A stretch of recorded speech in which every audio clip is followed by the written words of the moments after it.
Assalamualaikum warahmatullahi wabarakatuh. Waalaikumsalam warahmatullahi wabarakatuh. Halo semuanya, pada kesempatan kali ini saya dan teman-teman saya akan mempresentasikan hasil diskusi kami mengenai teknologi digital dan sumber energi. Sebelum kami mempresentasikan hasil diskusi kami, perkenalkan terlebih dahulu, nama saya Zabia Safira Deni, nomor urut 6 dari kelas 12 IPA 6, dan teman saya di sebelah kanan saya ada. Perkenalkan, nama saya Fiswa Hoirunisa, nomor urut 10 dari kelas 12 IPA 6. Perkenalkan, nama saya Rahmana Fadilah, nomor urut 23 dari kelas 12 IPA 6. Perkenalkan, nama saya Tiara Wasila Fisyandoro dari 12 IPA 6, nomor urut 27. Langsung aja ya, apa itu teknologi digital? Teknologi digital adalah teknologi yang dimana pengumpulan nasional lainnya tidak lagi banyak membutuhkan tenaga manusia dan lebih cenderung memanfaatkan sistem yang otomatis dengan sistem komputer. Ya, lalu transmisi data. Transmisi data adalah proses untuk melakukan pengiriman data dari satu sumber data ke penerima data menggunakan komputer atau media elektronik.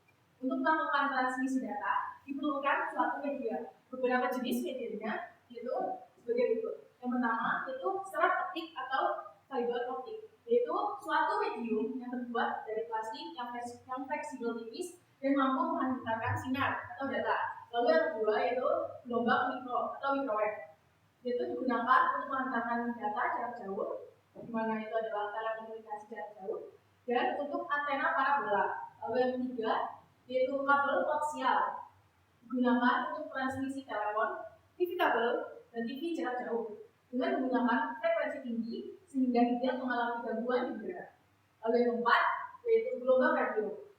Gelombang radio dapat merambat ke segala arah sehingga tidak memerlukan antena parabola, tetapi dapat mengalami gangguan listrik di udara seperti hujan dan petir. Gelombang radio digunakan pada band VHF dan UHF. Lalu yang kelima yaitu transmisi satelit, yaitu stasiun relay yang langsung dapat ditransmisikan langsung ke rumah-rumah.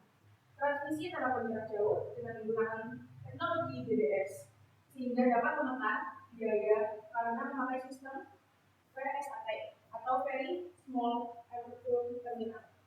Lalu selanjutnya kecepatan transmisi ya. Kecepatan transmisi ada dua.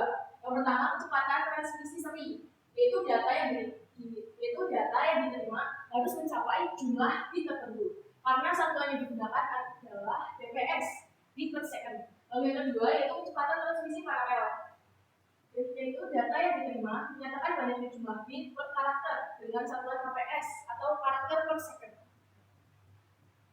Lalu transmisi data yang pertama transmisi analog, yaitu suatu upaya transmisi sinyal analog tanpa memperhatikan matanya, yaitu untuk mencapai jarak yang jauh menggunakan amplifier sehingga akan menambah kekuatan sinyal dan menghasilkan distorsi yang terbatas, tetapi akan meningkatkan noise atau gangguan. Lalu yang kedua transmisi digital, yaitu suatu upaya transmisikan sinyal dengan kuota listrik sehingga daerah jangkauannya luas dengan kecepatan yang sangat tinggi agar tidak terjadi distorsi saat mencapai jarak yang jauh. Lalu digunakan agar tidak terjadi distorsi saat mencapai jarak yang jauh, gunakan radiator yang menghasilkan sinyal 1 atau 0. Yang selanjutnya adalah penyimpan data ya, yang akan dijelaskan dan dibacakan oleh teman saya. Selanjutnya yaitu ada penyimpanan data. Penyimpanan data ada tiga macam, ada hard disk, flash disk, sama floppy disk. Penyimpanan data merupakan salah satu komponen yang terdapat di dalam komputer modern yang berkaitan dengan mikroprosesor, berfungsi untuk mempertahankan informasi. Yang pertama ada hard disk, yaitu perangkat keras komputer atau laptop yang berfungsi untuk menyimpan data secara permanen dengan daya tampung yang cukup besar, yang dihasilkan oleh suatu pemrosesan komputer atau laptop, namun data-datanya tidak akan hilang atau terhapus. Penyimpanan data oleh hard disk ini sering disebut penyimpanan secara magnetik karena hard disknya menyatu dengan medianya. Yang kedua ada flash disk, alat penyimpan data yang umumnya mempunyai kapasitas memori sekitar 128 MB sampai dengan 64 GB dengan menggunakan interface jenis USB, Universal Series Bus. termasuk alat penyimpanan data, memori flash tipe alat ini termasuk penyimpanan secara elektronik. Yang ketiga yaitu floppy disk, alat untuk membaca disket sebagai tempat menulis dan menyimpan data serta menjalankan sistem operasi dan aplikasi. Selanjutnya adalah compact disk atau CD, alat penyimpanan data berupa piringan berwarna perak tersebut dari lapisan plastik yang disinari oleh laser.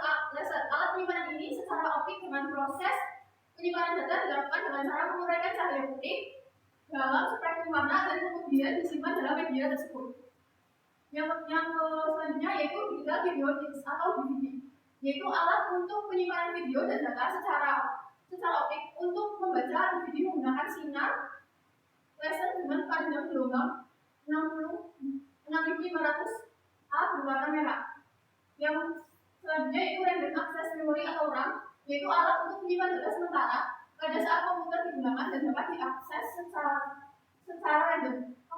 Penggunaan RAM adalah untuk mempercepat pemrosesan data pada komputer. Ya, selanjutnya itu ada sumber energi terbarukan dan tak terbarukan. Kita yang membahas pertama adalah sumber energi terbarukan. Yang pertama adalah biomasa. Jenis energi terbarukan yang berasal dari organisme hidup atau milik lama mati. Sumber biomasa berasal dari bahan bakar kayu, limbah, dan juga alkohol. Selanjutnya ada panas bumi. Sumber energi terbarukan ini berupa energi thermal yang dihasilkan dan disimpan di dalam bumi. Energi panas bumi ini sangat berlimpah dan juga ramah lingkungan. Selanjutnya ada energi air yang bisa kita temukan di sekitar kita. Energi terbarukan yang dihasilkan dengan memanfaatkan energi potensial dan energi kinetik yang dimiliki oleh air yang dikenal dengan PLTA atau pembangkit listrik tenaga air. Selanjutnya ada energi matahari. Energi terbarukan yang bersumber dari radiasi panas yang dipancarkan oleh matahari. Lalu ada energi angin. Energi terbarukan yang dihasilkan oleh angin melalui kincir angin untuk menambah angin yang berubah menjadi energi listrik. Ini biasa kita temukan di Belanda. Lalu ada energi gelombang laut. Energi terbarukan yang berasal dari naik turunnya gelombang laut. Lalu ada biogas. Energi alternatif yang dibuat dengan memanfaatkan kotoran sapi melalui proses anaerobic digestion atau tanpa menggunakan oksigen. Pemanfaatan energi biogas memiliki banyak keuntungan, yaitu mengurangi efek gas rumah kaca, menghasilkan panas dan daya listrik, serta hasil saling berupa pengukurannya dan juga cair. Energi terbarukan merupakan salah satu agenda dari Kementerian Negara Riset dan Teknologi yang sedang digalakkan saat ini akibat penurunan minyak bumi. Keuntungan energi terbarukan adalah dapat diperbarui setelah digunakan sehingga tidak pernah habis. Lalu sumber energi tak terbarukan. Energinya tidak dapat diperbarui jika telah digunakan, sehingga cadangan energi ini lama-kelamaan akan berkurang hingga suatu hari akan habis. Sumber energi yang tidak dapat diperbarui antara lain minyak bumi, gas alam, dan juga batu bara. Selanjutnya ada pembangkit energi listrik. Pembangkit energi listrik adalah sebuah alat yang dapat menghasilkan energi listrik dari berbagai sumber energi. Mineralkan merupakan salah satu contohnya. Salah satu alat pembangkit energi listrik dengan mengubah energi mekanik menjadi listrik melalui induksi medan magnet yang dihasilkan. Putaran dari generator ini dapat digerakkan oleh air atau PLTA, oleh uap atau PLTU, oleh reaktor panas tenaga nuklir atau PLTN, dan oleh angin. Di Indonesia yang paling umum digunakan adalah pembangkit listrik dengan menggunakan bahan bakar fosil seperti gas alam, minyak bumi, batu bara. Namun saat ini di Indonesia mulai menggunakan energi air, matahari, dan panas bumi sebagai sumber pembangkit energi listrik karena cadangan minyak bumi kita sudah mulai menyusut. Selanjutnya ada dampak lingkungan. Yang pertama yaitu adalah pencemaran udara. Pencemaran udara dapat berupa gas seperti CO atau karbon dioksida yang merupakan hasil pembakaran tidak sempurna dari kendaraan bermotor yang menggunakan bahan bakar dari bensin dan solar. Gas buang ini sangat berbahaya karena tidak berwarna dan tidak berbau. Gas CO juga berbahaya karena dapat meningkatkan panas matahari sehingga suhu bumi menjadi panas dan terjadi pemanasan global atau efek rumah kaca. Polusi udara juga bisa berasal dari materi radioaktif. Yang kedua adalah pencemaran air. Pencemaran air dapat disebabkan oleh limbah industri, pembuangan sampah domestik dan tidak terakumulasi bisa menjadi racun dan sampah organik akibat dibusukkan oleh bakteri. Pencemaran di laut juga bisa disebabkan oleh tumpukan minyak bumi akibat kecelakaan kapal tanker, minyak yang bisa merusak terumbu karang. Yang ketiga adalah pencemaran tanah. Pencemaran tanah dapat disebabkan oleh sampah-sampah berbahan plastik dan menggunakan pestisida yang berlebihan. Yang keempat adalah pencemaran suara. Polusi suara dapat disebabkan oleh bising kendaraan bermotor atau mesin pabrik sehingga dapat mengganggu pendengaran. Ya, sekian presentasi dari kelompok kami. Mohon maaf jika ada kesalahan. Wassalamualaikum warahmatullahi wabarakatuh. Waalaikumsalam warahmatullahi wabarakatuh.